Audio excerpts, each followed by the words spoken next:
welcome to the NewsX Sunday Guardian Roundtable. Well, recently the RSS Sanchalak met a group of Muslim leaders.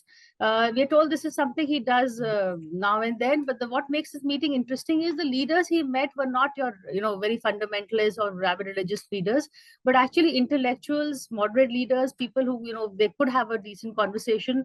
What was the conversation? What is the road ahead? And the impact it has on the RSS relationship with the minority community is something we're going to be discussing on the panel today. Joining us is Shahid Siddiqui, editor of Nai Dunya, and one of the few people who went and met the Sanchalak. We have Professor Sheshadri Chari. He's the former editor of the RSS Mouthpiece organizer and an author. And we have Nilanjan Mukhopadhyay, a political commentator, author, who's written books on RSS, Prime Minister Modi, and Hindutva. Siddiqui Saab, since you were one of the few people who went there and met the Sanchalak, could you tell us a bit about the meeting, how it came about, and what all you spoke? I want to make two things clear. Number one, we are not leaders and we are not representing any community. We are concerned citizens who were worried about the toxicity in the society, and we thought that we must do something about it. And secondly, it was not an outreach of the RSS, it was we who had approached the Sanchalak and wanted to meet him. We wrote a letter to him after Nupur Sharma episode happened, and there was a lot of negativity from all the sides, and India was facing a lot of big bets globally. So we thought we must stand up, and we wrote to Sir Sanchalak ji, but unfortunately we couldn't meet at that time. We met last month on 22nd August, and the purpose here is that we want to have a dialogue, we want to have an engagement. We believe that we have differences with RSS, we have differences with BJP, but that doesn't mean that we are opponents or we are enemies. We can definitely talk, we can find ways, and we have, in reality is that we have agreement on 99% of issues. It is 1%, which is of course very crucial, where we have to find a solution and find a meeting ground. And that's why some of us who were meeting for other reasons, I mean, we have friends who were meeting, we are doing a lot of educational work among the underprivileged. We were meeting for that, and we felt concerned, and we didn't even think that we were 5 Muslims. We didn't even really thought that we were Muslims who were going to him. We thought that as citizens we are going to him. But now, since we are being dubbed as simply as Muslims, it's okay, because he has been, I know Sanchalaks have been meeting. I have met him twice in the past as a journalist, and I don't mind meeting him again and again. But the point is, what can we achieve from this? And we'll talk about it later. One more question before I go to the others. Did you talk to him about the way the Muslims were being portrayed? You know, that your nationality always comes into question. You want to be known for not for your religion, but for your nationality. Was this kind of a discussion took place? Of course, we spoke to him about the situation. We spoke to him about the general atmosphere, which was not in the interest of our country, our economy, our development, our growth. And there we talked about the feelings of the Muslims and the minorities, and especially of the Muslims who were feeling that they are being targeted, they are being attacked in every possible way, and the pain they feel.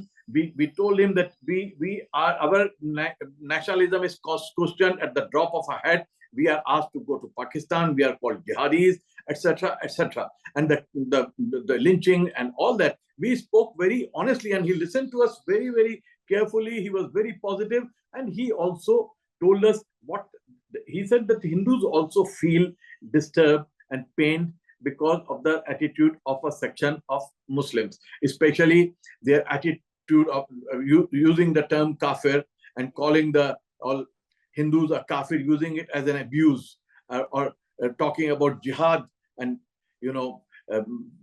waging a war on this country, or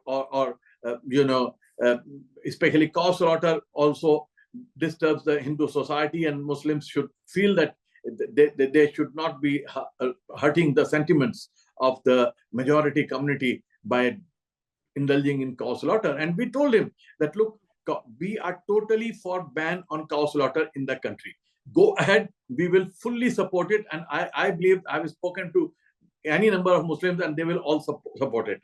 Secondly, the word kafir is wrongly used by the uneducated. By the educated, they understand kafir is one who is in denial. And kafir comes from word munkir. Munkir means inkar. Inkar karna. Inkar also comes from the same kafir, munkir, inkar. Is to deny. And denial of the God. And Hindus definitely do not deny God, so they definitely can't be called kafir. And my father, in my childhood, he was a Maulana, he was a great Maulana. He explained to me that Indian Hindus are not kafirs, and Priyada Purushottam Shriram or Krishna ji may have been the prophets. I mean, we don't regard them as gods, but we regard them as the prophets, and we have this total respect for them. But Sir Sanchalak ji said that this may be your understanding, but we have to go. The perception is not that there. We have to create the perception on the ground. And same thing we said, that you are very good, you understand us, but the perception of your cadre, perception of the people on the ground is negative, and that perception you should try to change, and we will try, because we are not leaders, we are not as big as you, we are not as influential as you are, but we will make an effort to bring as many people together and try to change this perception and speak up against this kind of thinking. Professor Chari, this seems to be a very good way forward. It may, whether it is, I don't know whether such conversations take place on a routine basis or this was something prompted by what happened with Nupur Sharma. But the Sir Sanchalak himself also seemed in a mood, a reciprocative mood, and seems to be a very reasonable conversation that took place between the two sides. Professor Chari. Yeah, yeah, Priya, you're right. Actually, there are three things. One is, this is not the first time such a meeting is taking place. Two, such meetings should take place more often. And three, such meetings should take place with more number of participants. So I'll explain the three things. Number one,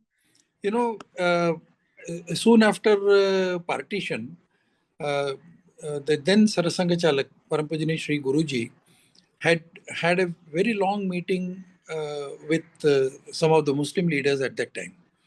There is a very famous, a very popular booklet, Guruji's meeting with A.G. Noorani, that explains actually the RSS stand as far as Hindu society is concerned, the relationship between various communities are concerned. In that, the RSS is very clearly explained that the Muslims in India are very different. In a sense, this whole idea of universal brotherhood among Muslims, all Muslims all over the world being the same, is actually doesn't work, and it has proved to be wrong conception basically. Just like workers of the world unite, all the workers of the world are the same community. Doesn't work. The only common community all over the world could be humanity. But otherwise, we cannot divide. The workers of Russia are different from workers of UK, and they are again different from workers of Great Britain or India, or for that matter, anywhere else. And then there is an idea of triumph of nationalism, your belonging, your identity. Every human being, like for example, let us take the case of India. Every Indian has different identities. We have caste identity, we have community identity, we have language identity, we have state identity, we have religious identity. But one common identity that we all have is that we are Indians. So this is what the RSS has been stressing for a long time. In fact, right from its inception, it has been stressing like that. But Hindu unity is very important. And from that point of view, we started working in 1925. RSS was founded by Dr. Hedgewar in 1925. But uniting the Hindus does not mean two things. One, you are not uniting the Hindus against somebody. And two, uniting the Hindus does not mean you require Hindu unity only. You require other kinds of unities also. So these things were all sort of brought together, put together in the RSS ideology. So the interaction with various communities and groups of people have been going on. After Guruji's passing away, Balasaheb Devras became the Satsang Chalak, and the second ban that the RSS had to face was in 1975. And at that time, a number of Muslim leaders who were against emergency were also jailed, just as a number of socialist leaders, communist leaders, CPM leaders. I was very close to Can some of I, the. Professor, if I may Yeah, interrupt you, forward it to the now, the now I, considering what is happening with the I'll government come to and that. the. I'll come to that. Since this is a very long subject, and since this subject has a history, the subject has more than 250 years old history. So these things, Balasaheb Devras also held such meetings. Sudarshanji held such meetings. Rajju Bhaiya has held such meetings, and now this whole series is being continued by Mohanji Bhagwat. So this is one thing that is I was saying, and in the background of partition, it becomes very important in a country like India to explain the relationship between Hindu community and the major minority, which is the Muslim community. So that is what actually the RSS has been doing. And as Shahid Bhai very rightly pointed out, in the background of what happened in that Nupur Sharma incident, it became all the more important that saner elements in all the communities come together and discuss certain issues which have very different perceptions. Just as the perception about RSS is very different among common Muslims, the perception about Muslim is also very common. So nobody represents. Actually, the mullahs and maulvis don't represent the Muslim community. Just as Shahid Bhai said. In fact, I would rather believe that the group which met with Sarasanga Chalak is probably the real group, and that tribe, this group, the membership of this group should increase. May this tribe increase. That is what we would actually wish. Nilanjan, your take on the meeting, and are you surprised, or you think this is something that should keep happening? I mean, it should keep happening, but does it keep happening? No, I'm not at all surprised because, as Sheshadri was saying, that I am aware of a long tradition of reaching out to the Muslims. I have a slightly different way of looking at it. That there has been a reach out, there is a tradition to it, but possibly this has not been adequately followed up. And also, possibly, I don't think that the right framework of dialogue has been ever tried to be, framed. That what are we going to be talking about? So it should not be a clubhouse meeting. That is the way that normally these interactions have been. Having said that, I think that in a democracy, it's very important to have a dialogue. So, on that point, I would welcome this dialogue, and I would, ideally speaking, try to look at it as a part of a larger political process, which was started in July by Mr. Modi when, in his national executive, in an intervention, he said that party leaders needed to reach out to the poorer, socially and economically deprived sections of the Muslims, indicating what are called the Pasmanda Muslims. I would also like to look at this meeting in the context of Mr. Bhagwat's sudden visit to a mosque in New Delhi, though the Imam has a questionable track record and connections. I don't want to get into that, but nonetheless, it sends a good signal that we are willing to turn our ears towards the other person, especially when we have had 8 years of a fairly sustained hostility and a sense of growing insecurity and alienation among India's largest minority community. We cannot ignore the fact that they constitute 14 odd percent of India's population, and it cannot be simply wished away that there is a problem. There's also a problem with the way the Christians are tackled. This came out more, stridently during the first tenure of NDA when Mr. Vajpayee was the prime minister. I don't want to get into that, but Shahid Bhai was stressing that this was actually a meeting of concerned citizens with Mr. Mohan Bhagwat. If it was an attempt that it should be just a group of concerned citizens, then I would have possibly appreciated at least one non-Muslim to have been included in this particular group. Because of that, it unfortunately gets the tag that it is essentially a dialogue of some people who are concerned from within the Muslim intelligentsia. However, sincere and dedicated their approach to be, it gets what is called the Muslim tag. So we cannot avoid the fact that, as far as headlines are concerned, and Shahid Bhai has been a journalist. In fact, Sheshadri ji has also been a journalist. We know that it is going to be RSS Muslim dialogue. That is the way it is going to be framed and replicated numerous times. So whatever may be the truth besides it will all get buried. The other thing is that we also have to understand that Mr. Bhagwat, like anybody from the RSS, Sheshadri ji also, they have a certain burden or a certain track record of ideology. It is actually two different ways of looking at a large number of issues, including the Indian nation and nationhood. There are very major divergences. Are these dialogues in any way going to be tackling them? There is this question that who are we? Are we, this entire dialogue that everybody in this country is a Hindu? Now, Mr. Bhagwat or anybody from the RSS would frame it in a particular context. But the moment it is framed in a context, the others, including people like me, I would not exclude myself, or Shahid Bhai, would possibly have reservations about saying that everybody is a Hindu. We would rather, look at it from a slightly different perspective. So there are different viewpoints. So I think what has to be done, to put it very shortly, that I look at it that very essential to have a dialogue, not constantly reach a break point, but we must, keep on talking about it. We need to frame a certain framework which we are going to be talking about. I know that this might sound very preposterous, but I think, the way, for instance, in 97, India and Pakistan, I do not look at it as very different in terms of, not in terms of content, but we are actually faced with a similar kind of situation.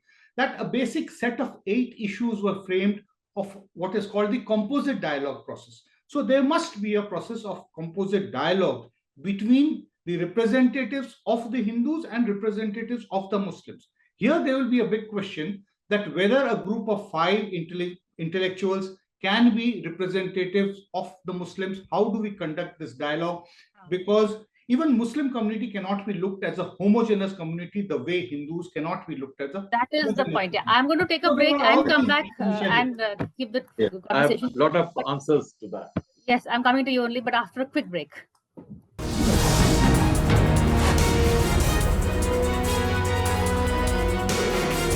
Hello and welcome back to the NewsX Sunday Guardian Roundtable. We're here discussing the meeting between the RSS Sarsanchalak and the couple of 5 Muslim leaders. Shahid Sahab, you wanted to have a come back to what people have been saying. Let me explain a few things. Yes, we don't mind being dubbed as concerned Muslims. So concerned Muslim citizens. Okay. Secondly, it's not a one-time thing. It will be a continuous process, and that's what we agreed, and that's what we made the point to Sarsanchalakji, and he agreed that he appointed 4 interlocutors who will be in touch with us, and they are in touch with us. And thirdly, that we do not represent, but we will expand our circle, and we are already talking to various groups of Muslim ulama, political people, social activists, intellectuals, and others. So we don't claim to represent, but and similarly RSS, some people are saying that you are giving credibility to RSS and saying that only RSS represents the Hindus. No, sir, we don't say that.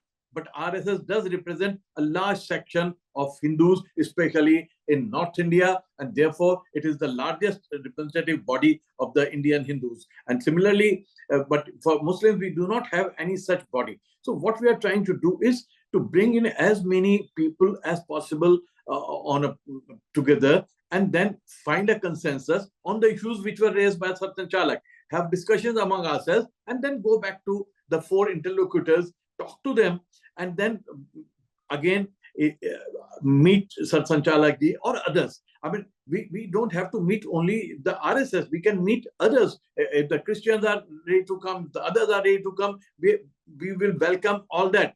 But the thing is that it has to be a social dialogue. It can't be a religious dialogue. It can't be a political dialogue. And I believe that unless we are able to bring social peace, we will not be able to have political, economic, and other peace and development. So congenial atmosphere is extremely important. We may not succeed in solving any problem, but we may be able to bring down the temperatures and create an environment where you can take up larger issues and find solutions. Because I mean, comparing it to India, Pakistan, I don't think it's totally false, because we are in one country together. We have lived together for 800 years, and we are going to live together for thousands of years. Indian Muslims are not a minority; they are the second majority of the country. And as we Indian Muslims are as different as anyone else. The Kerala Muslim is totally different from a Bengali Muslim or a Punjabi Muslim, and even among them you have the Deobandis, Barelvis, Shias, Sunnas, so many groups and sentiments. So this feeling that all Muslims come from a factory and they all represent one idea and they all believe one thing is totally false. And this I have been saying for last 30-40 years, but I find it has gaining more ground because the media believes in stereotyping any group or any community, and that's what is getting strengthened, which is unfortunate. Indian Muslims are not one like in Indian Hindus are not, but Muslims are much more different than the Hindus, because this idea that Muslims all vote one way, believe one way, behave one way is totally false, and Indian Muslims are totally different from the Arab Muslims. So please don't blame us for anything which is happening in Iran or Syria or Turkey or anywhere. I mean, a journalist came to me, he said, Karnataka का problem तो Iran में भी पहुंच गया, हिजाब का issue Karnataka से वहां पहुंच गया. I said it started in Iran in 1980 when Khomeini took over and asked the women to have this hijab. It has not gone from Karnataka, but the journalists believe that it has gone from Karnataka and this. So I'm going to get the others in also because we're out of time, but good points raised by Shahid Saab. And I think I'm glad that he says the atmosphere has to begin from the social piece, and that's a good beginning, right, Professor Chari? Of course, I fully agree with it. See, there are three adages that I'm going to say. One is that vade vade jayate tattva bodha, it is said. It's only through discussions and debates and negotiations and talks that you understand the basic philosophy. So, vade vade jayate tattva bodha. Another thing is munde munde matri binna. Everybody is different. Everyone has a different opinion. And the third is ekam sat vipra bahuda vadanti. Ultimately, the truth is one. So the truth that Shahid Siddiqui says, or Nilanjan speaks, or I say, cannot be different. If it is truth, it has to be one. So the basic then essential fact of the matter here is three things. One, we have been led to believe that Hindus and Muslims are two very different communities and they have to be at loggerheads at each other because of the congenital problem of these two religions, quote unquote religion. I'm not explaining the term religion. I don't say Hinduism is a religion, but it's a method of worship. Like Islam, like Christianity, Hinduism has different methods of worship. Anyway, so this basic truth that we are essentially, we have one single identity that binds all of us together, which transcends all other identity, is the identity of Indianness, Indianism, Indians. We are all basically Indians. If that kind of feeling is able to be brought in, then comes the next issue of reforms. So to believe that I'm an Indian and I'm not different from somebody else who is an Indian, we have to have certain common features, common factors. So we all consider India as our country, A. B, we may be different political parties, we may belong to different political parties and different methods of worship. But when it comes to the unity and integrity of India, there can be no compromise between anybody. If Shahid Siddiqui and Sheshadri Chari can agree on the necessity of national security, unity, and integrity, I think all of us can do that. But there is a problem in all these things. What happens is it is attributed to Somerset Maugham, but it can be attributed to anybody, including me. They say when God wants to punish a philosopher, he gives him followers. So all that one has to do is, if you want to spoil a philosopher, if you want to make him, if you want to discredit a philosopher, all that you have to do is give him followers. And that is exactly what has happened to all these methods of worship in India. And we are suffering from that. We are suffering from historic background also. So I think through such negotiations, through such talks, it can happen. One last thing, I don't think have to get Nilanjan in. I don't think we need to have a very structured meetings in this manner.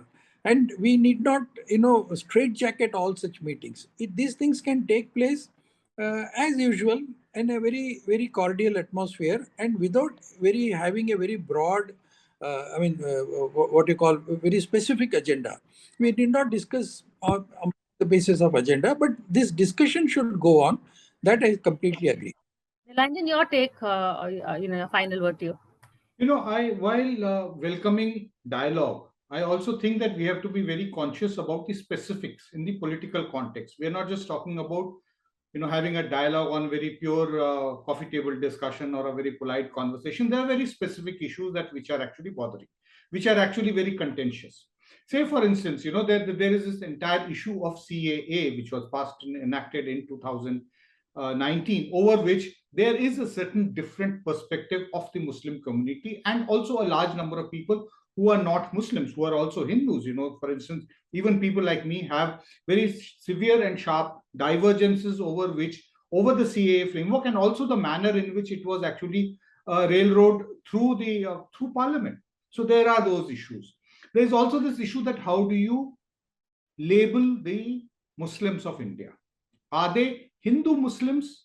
Everybody is a Hindu is a statement which is repeatedly stated by the RSS. So I think nomenclature is very important. I have read, other members besides Shahid Bhai, that who came out and have spoken to other journalists, saying that Mohanji indicated that there would be a rethink on CAA, there would be a rethink on other issues which are actually including the nomenclature and the label. I do not know whether Mr. Bhagwat can actually say so and do that and be able to carry the entire, body of RSS, the Swayamsevaks with him to make such things. There are issues, which keep on repeatedly come up, for which the Muslims get phrased: love jihad, anti-conversion, constantly being asked to prove their patriotism again and again. Suspicion, being seen, anybody carrying a certain bag. We all know that what happened in Palwal station, just because a young Muslim boy who looked a Muslim was carrying a bag, it was presumed that he is carrying, beef. So, I know of numerous people, who talk about that Muslims families, when they travel in trains, they do not carry any non-vegetarian food. So what kind of an imposition? I'm sure that, there are very important specific issues. So eventually we will have to get on to this very good kind of a talk and get down to specifics. If we really expect the temperature to be controlled, we're just 2 years away from, not even 2 years away, just about 18 months or so away from possibly another very, viciously campaigned election.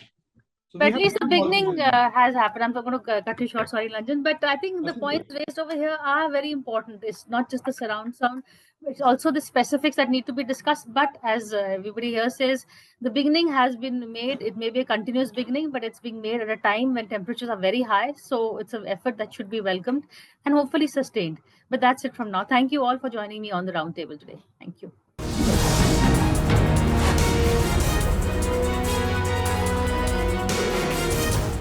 For more such videos, subscribe to the NewsX YouTube channel, hit the bell icon.